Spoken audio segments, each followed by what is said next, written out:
글로벌 증시의 주요 변수들 통해서 투자 인사이트 얻어보는 시간입니다. 도움 말씀에 LS증권 정다운 수석연구원과 함께합니다. 안녕하십니까? 네, 안녕하십니까? 오늘은 또 어떤 이슈를 준비해 주셨을까요?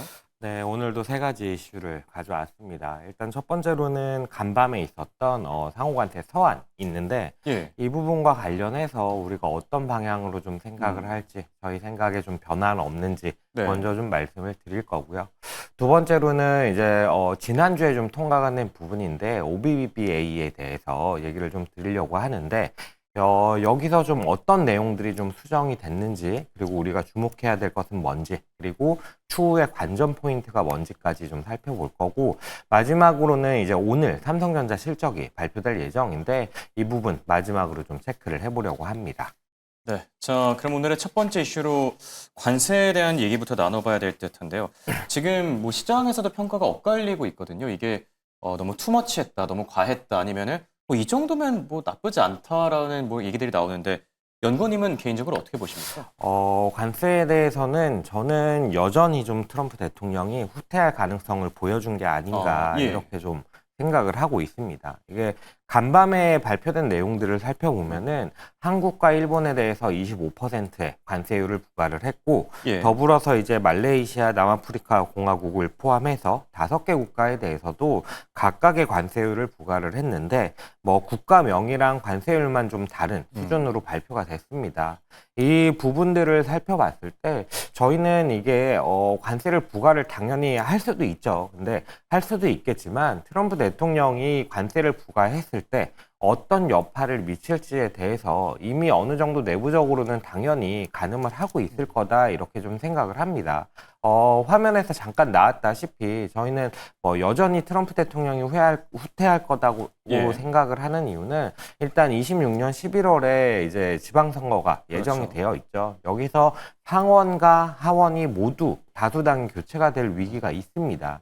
그런데다가 지금 머스크 같은 경우도 뭐 성공 여부야 사실은 조금 낮다라고 생각은 들지만 그럼에도 불구하고 새로운 당을 창당을 해서 어쨌든 정치권에서의 변화를 좀 일으키려는 움직임들이 있는 상태이거든요. 이게 트럼프 대통령에 대해서 반발 심리 혹은 반대하는 유권자 같은 경우에는 충분히 혹할 만한 요인이 될 수 있다라고 생각을 하고 있기 때문에 트럼프 대통령으로서는 어쨌든 위기라는 부분이 하나 더 늘어났다라고 생각이 들거든요. 네. 그 상황에서 과연 미국에서 트럼프 대통령이 경기의 우려가 심화되는 양상으로 정책을 펼칠 것이냐라고 했을 때 부담이 너무 크다. 과연 그렇게 했을 때 미국에 대해서 트럼프 대통령에 대해서 지지율이 견조하게 유지가 될 것이냐라고 생각을 해보면은 그렇지 못할 가능성이 훨씬 더 크다라고 생각이 됩니다. 그렇죠. 다만 일각에서는 이런 얘기를 좀 하는 것 같습니다. OBBBA가 통과가 됨으로써 투자자들보다는 소비자들에게 있어서 감세 혜택을 주기 때문에 지지율이라든지 뭐 소비 여력이라든지 이런 부분들을 일부 좀 끌어올리는 모습을 보이기 때문에 관세는 또 강경하게 갈 수밖에 없다라고 생각을 하는 것 같은데 과연 그렇게 했을 때 이 관세에 대한 충격을 모두 상쇄할 수 있을 것이냐? 저희는 그렇지 않다라고 생각을 하고 있기 때문에 저희는 여전히 좀 트럼프 대통령의 후퇴 가능성에 조금은 무게를 두고 사태를 좀 지켜보는 게 맞지 않을까 이렇게 생각을 하고 있습니다. 네. 뭐 밤사이는 다소 강경한 스탠스를 취하긴 했는데 타코를 그럼 다시 볼 수 있는 건가요? 저는 개인적으로 좀 그렇게 생각을 하고 있고요. 그렇지 않다라고 했을 때에는 네. 미국에서 파월 의장이 꾸준히 좀 얘기를 하는 것처럼 6월이라든지 7월에 경제 지표들이 발표가 될 텐데 이 지표들이 인플레이션을 분명히 끌어올릴 거라고 생각을 합니다.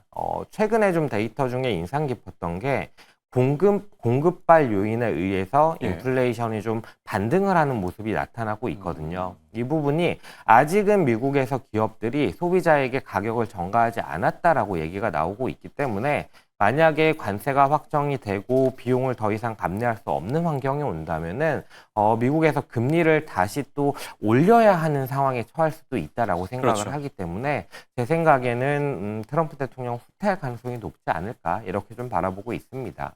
네. 자, 그리고 관세에 이어서 감세안에 대한 얘기도 나눠봐야 될 것 같은데요. 감세안이 결국 트럼프 대통령의 서명까지 받게 됐는데 경기 부양 효과가 얼마나 있을까요? 경기 부양 효과가 명확하게 어떨 거다라고 제시하기는 조금은 어렵습니다. 네. 제가 도달한 결론은 이 OBBBA에서 주목이 될 만한 그리고 좀 중점을 두고 있는 부분이 뭐냐라고 했을 때 결국 기업들에게 투자를 확대할 수 있을 만한 혜택을 제공하는 것에 있었다라고 생각을 하거든요. 근데 이 투자에 대한 부분이 실제로 얼마나 끌어올려질지가 앞으로의 관건이지 않을까 이렇게 좀 생각을 하는데요. 일단 내용부터 먼저 좀 살펴보면은, 부채 한도에 대해서 일단 5조 달러 정도 증액을 하는 모습을 보였습니다. 이 부분 자체는 상당히 긍정적이라고 판단이 되는데, 만약에 이게 통과가 안 된 상태에서 시간이 좀 흘러간다라고 한다면은, 아시겠지만 2011년 정도 그때 있었던 이 부채 한도 증액 이슈처럼 무언가 리스크 요인이 잠재된 상황에서 시장이 흘러갈 수밖에 없었는데 이 부분이 좀 통과가 됐다라는 것은 일단 부채 한도와 관련된 이슈는 없을 것이다라는 부분이기 때문에 다행히 이 부분은 크게 문제가 없을 것 같습니다. 다만 이제 이렇게 좀 감세안을 강하게 펼치다 보니까 재정 건전성에 대한 우려는 여전히 좀 남아 있는 상태입니다.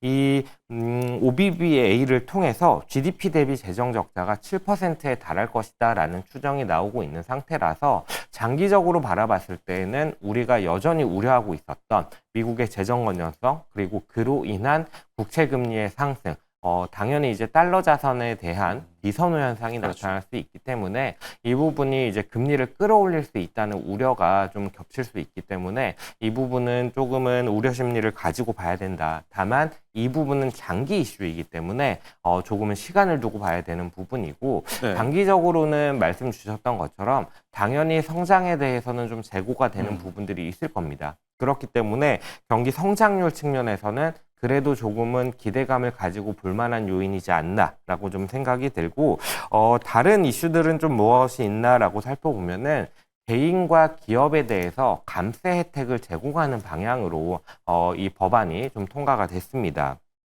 개인 같은 경우에는 소득세를 감면을 해주기 때문에 당연히 소비 여력에 대한 부분이 일부 좀 올라가는 부분이 있을 겁니다. 다만 여기에서도 약간의 좀 충돌하는 부분들이 있는데 메디케어라든지 아니면 저소득층에 대해서 식품을 보조하는 부분이 있는데 이쪽에 대해서는 좀 축소되는 부분이 있습니다. 그러다 보니까 물론 소득계층에 따라 좀 다르기는 하겠습니다만 저소득층에게는 상당히 좀 부담이 될 만한 요인들이 있는 상황이라서 소비자에게는 그래도 좀 혜택이 있기는 하나 우려 요인과 함께 좀 상존하는 모습이다라고 보시면 좋을 것 같고 기업에 있어서가 저는 가장 좀 혜택이 컸다라고 생각이 들고 특히나 투자에 대한 부분을 장려하는 방향이었다 이렇게 좀 평가가 됩니다.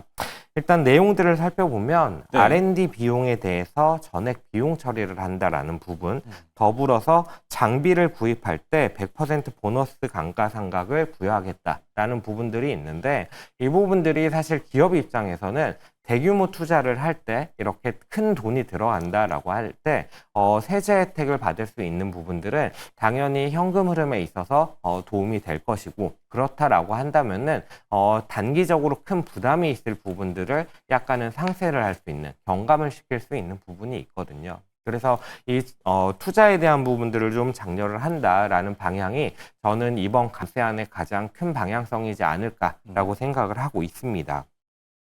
제가 이전에 미국 성장률에 대해서 얘기를 드릴 때 소비에 대해서 사실 그렇게 좋지 않고 투자에 대한 부분 마찬가지고 정부 지출 역시도 크게 기대하기는 어렵다라고 얘기를 드렸는데 일단 정부 지출에 대한 부분을 좀 끌어올리는 부분들이 있었는데 정부 지출보다는 사실은 기업들이 결국은 자생적으로 투자를 하고 생산성을 끌어올리고 이 부분이 다시 또 소비자에게 소득으로 돌아가고 이런 부분들을 통해서 경기가 선순환 구조로 가게 되거든요. 그러다 보니까 기업들의 투자에 대해서 트럼프 대통령이 정책적인 무언가 혜택을 준다면은 투자를 끌어올리게 되고 경기에 대해서도 조금 더 좋아질 수 있다라고 생각을 했는데 이번 감세안 역시 마찬가지의 방향성이다라고 보시면 좋을 것 같습니다.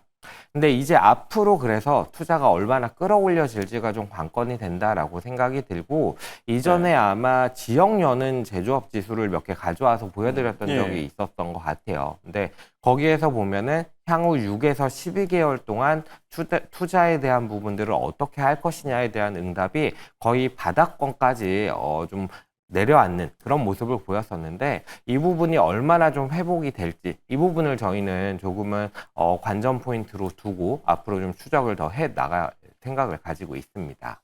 네, 트럼프 행정부의 이 감세안이 기업들의 투자 심리를 과연 얼마나 끌어올릴 수 있을지 실적을 통해서 챙겨볼 필요도 있을 듯 하고요.